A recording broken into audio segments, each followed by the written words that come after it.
मनुष्य नश्वर है। नश्वर का मतलब होता है जो मर सकता है।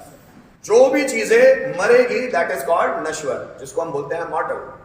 मॉर्टल मतलब जिसको जो मर जाएगी। इमॉर्टल अमर, जो मरेगी नहीं कभी। जैसे हम ईश्वर को बोलते हैं भगवान अमर है, तो अमर मतलब क्या? जो कभी नहीं मरेगा, जो हमेशा रहेगा। और जो मर सकता है वो नश्वर है। जैसे कुर्सी नश्वर है, ये टी शर्ट नश्वर है, ये घड़ी नश्वर है, सब चले जाएंगे एक समय के बाद, सब खत्म हो जाएगा, है ना। ये 1-2 साल या 2-3 साल 4-5 साल में खत्म हो जाएगी। ये टी शर्ट 2-4 साल में फट जाएगी, टुकड़े टुकड़े हो जाएंगे, चिंदी चिंदी हो जाएगा, एक एक कण में बदल जाएगा। हर एक चीज नश्वर है। वैसे विचार भी नश्वर है। जो आप सोचते हैं, अगर उस विचार पर आपने चिंतन मनन नहीं किया, उस पर काम नहीं किया, तो विचार मर जाता है। जैसे धीरू भाई अंबानी कहा करते थे कि अपने विचारों को, जो भी आप सोचते हो, किसी को बताओ मत। हो सकता है उन्हीं विचारों से कोई ऐसा काम करके निकल जाए और आप बाद में पछताते रह जाए। क्योंकि विचार अचानक आते हैं, वो अंदर से आते हैं, अंदर की दुनिया से आ रहे हैं। विचार को आप ला नहीं सकते, वो अंदर की दुनिया से आते हैं। वो कौन सी अंदर की और अदृश्य दुनिया है? नो वन नोस, कोई नहीं जानता। अंदर की एक अदृश्य दुनिया और ये है दृश्य दुनिया जिसको हम देखते हैं। जरा समझना मेरी बात। एक दृश्य दुनिया जिसको हम देख रहे हैं, जो आसपास हमको नजर आ रहा है, जो कुछ भी चीजें आप देखते हैं, और एक है अदृश्य जगत जो अंदर मौजूद है, जिस पर किसी का शासन नहीं है। लेकिन बहुत सारे ऐसे प्रबुद्ध, ऐसे बहुत सारे एनलाइटेंड लोग हुए हैं जिन्होंने अंदर की दुनिया में ताक झाक नहीं की, बल्कि अंदर की दुनिया में जाकर बैठ गए। उनको अंदर का सब कुछ पता है। आप गौर करना, आप कार खरीदना चाहते हो ताकि आपको खुशी हो, तो ये कार जो है ये मटेरियलिस्टिक वर्ल्ड में, बाहर की दुनिया में आपको अंदर खुशी मिलती है। अंदर मतलब इनसाइड, एक अंदर की दुनिया, अदृश्य दुनिया। तो खुशी क्या है? खुशी क्या दिखने वाली चीज है या अदृश्य चीज है? सफलता दिखने वाली चीज है या अदृश्य चीज है? अदृश्य। आप किसी से जलते हो तो वो दिखने वाली चीज है या अदृश्य है? आपकी पूरी दुनिया, आपकी पूरी लाइफ अदृश्य चीजों से चलती है। आप बाहर जो कुछ भी पाना चाहते हो, वो अपने इंटरनल साइड को खुश करने के लिए पाना चाहते हो। आप जरा समझना, आप किसी व्यक्ति को पाना चाहते हो, किसी वस्तु को पाना चाहते हो, किसी विचार को पाना चाहते हो, किसी भाव को पाना चाहते हो, सिर्फ अपने अंदर के जगत को खुश करने के लिए पाना चाहते हो। अगर आप खुश भी हो तो अंदर से होते हो, अगर आप दुखी भी हो तो अंदर से होता है, अगर आप किसी से जलते भी हो तो अंदर से, अगर आप तुलना भी करते हो तो अंदर से। बस वो बाहर दिखता नहीं है, वो बात अलग है।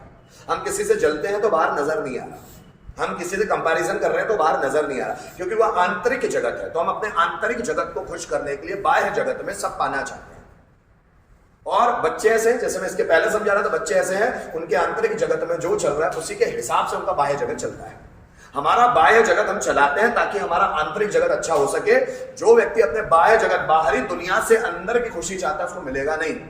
जो व्यक्ति आंतरिक भावनाओं के आधार पर चलता है, जैसे एडिसन का मन होता है कि बल्ब बनाना है, तो अंदर से हो रहा है। ये आइडिया उनको अंदर से आया है, बाहर दुनिया को देखकर नहीं आया, अंदर से आया है कि ऐसी कोई चीज बननी चाहिए और ऐसी चीज ऐसी हो सकती। आप देखो, स्टीव जॉब्स एक जेरॉक्स के ऑफिस में गए एक बार।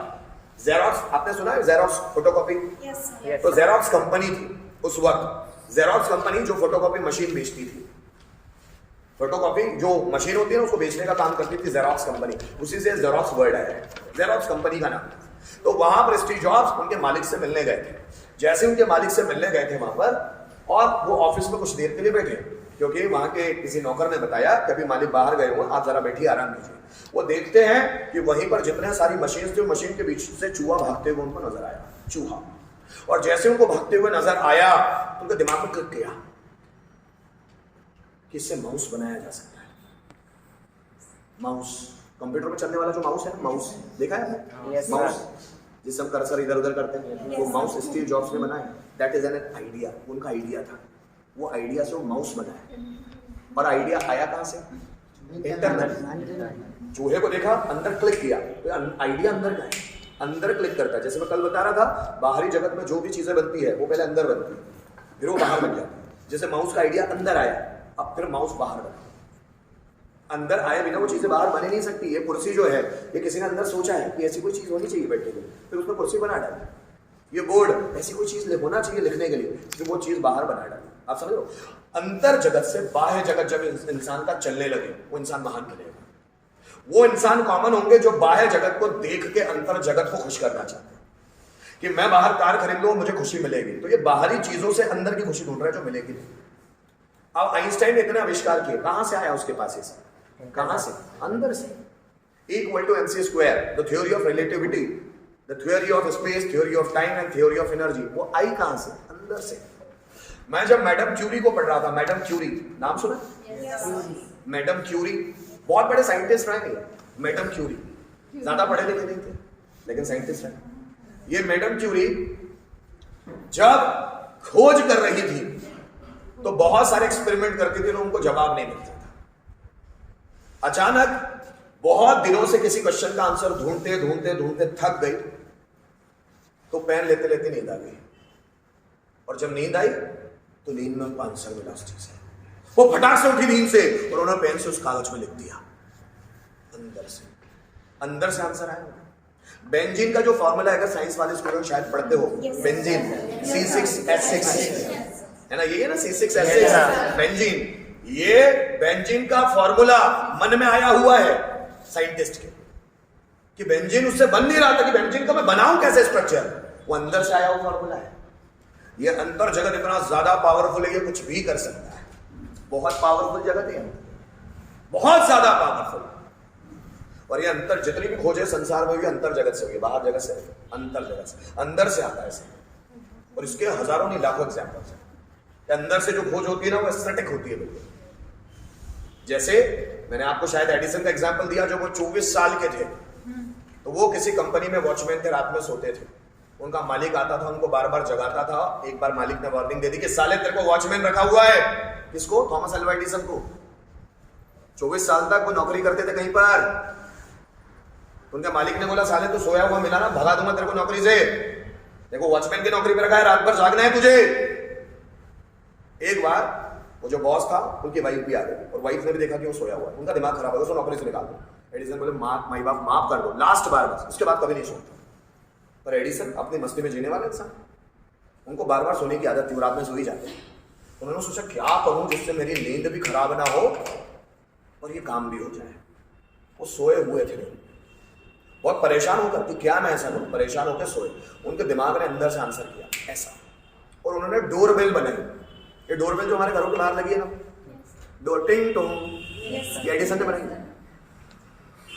मन में जवाब मिला कि ऐसा कर दे, और उन्होंने उठे और सीधा गाड़ी करना शुरू किया। एक घंटी बनाई, वायर जोड़ा, दरवाजे पे टच किया।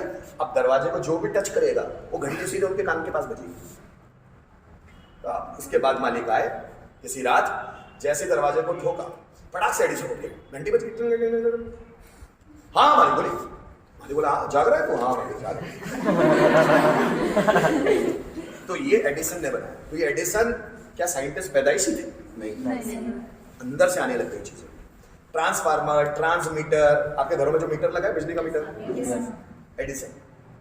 Light, Edison. 1249 आविष्कार किए, सबसे ज्यादा। अनपढ़, अंदर से आ रही है चीज, ऐसा नहीं ऐसा कर गए। पर किन लोगों की इसमें आएगी पता है? जो ईगोलेस है, जिनका घमंड मर गया है, वही चीजें उनमें ही। आप एक आविष्कार नहीं कर सकते, एक नहीं 10 जिंदगी ले लो, 100 साल में एक आविष्कार नहीं हो सकता हमसे, क्योंकि इतनी एनर्जी हमें है ही नहीं। हम एनर्जी बाहरी चीजों में इतनी खत्म कर देते हैं कि क्रिएटिविटी के लिए एनर्जी नहीं बचती। और वो अंदर झुकने के लिए, आपको पता है जब बोध गया वृक्ष के नीचे जब बुद्ध बैठे थे, तो शून्य में चले गए। शून्य मतलब समझते हो? ये पूरा संसार शून्य है। शून्य में 8 घंटे तक बैठे रहे, और जब उसके बाद उठे ना, तो ऐसी कोई वस्तु नहीं थी, ऐसा कोई प्रश्न नहीं था जिसका जवाब उनके पास नहीं था। सिर्फ 8 घंटे शून्य में गए, 8 घंटे शून्य, जिसमें बाहरी किसी चीज से उनका कोई कांटेक्ट नहीं था। 8 घंटे का शून्य, उसमें उन्होंने 35 साल लेक्चर दिए।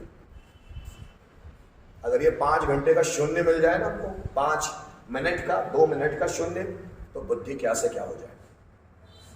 पर वो हो नहीं पाता, हम उस तरह नहीं सोचते। स्वामी विवेकानंद बैठते हैं तो 2.5 दिन तक बैठे रहते हैं ध्यान में, कोई बाहरी डिस्टर्बेंस उनको तोड़ नहीं पाता। कैसे? उतना लेवल का उन्होंने बनाया है अपना पावर, अंदर शून्य में चले जाते हैं। आपने सुना है शून्य से ही सर्जन होता है। तो जब शून्य में गए तो एक अलग तरह की पर्सनैलिटी आती है। इसलिए किसी ने कहा, किसी महान व्यक्ति ने, आपके 2 बार जन्म होते हैं। एक जब आप मां की कोख से निकलते हो, पहला जन्म, और दूसरा जन्म तब जब आपको अपनी जिंदगी में यह पता चलता है कि आप किस लिए पैदा हुए हो, आपकी जिंदगी का मकसद क्या है। जिस व्यक्ति को पता चले, उसका दूसरा जन्म होता है। और यह जन्म पहले जन्म की तुलना में ज्यादा खास है। जिसको यह पता चल जाए कि मैं संसार में आया क्यों, हम में से ज्यादातर लोगों को पता ही नहीं चलेगा, लाखों करोड़ों लोग ये मकसद जाने बिना है कि वो इस दुनिया में आए क्यों है, मर जाते हैं, चले जाते हैं, ऐसे लाखों करोड़ लोग।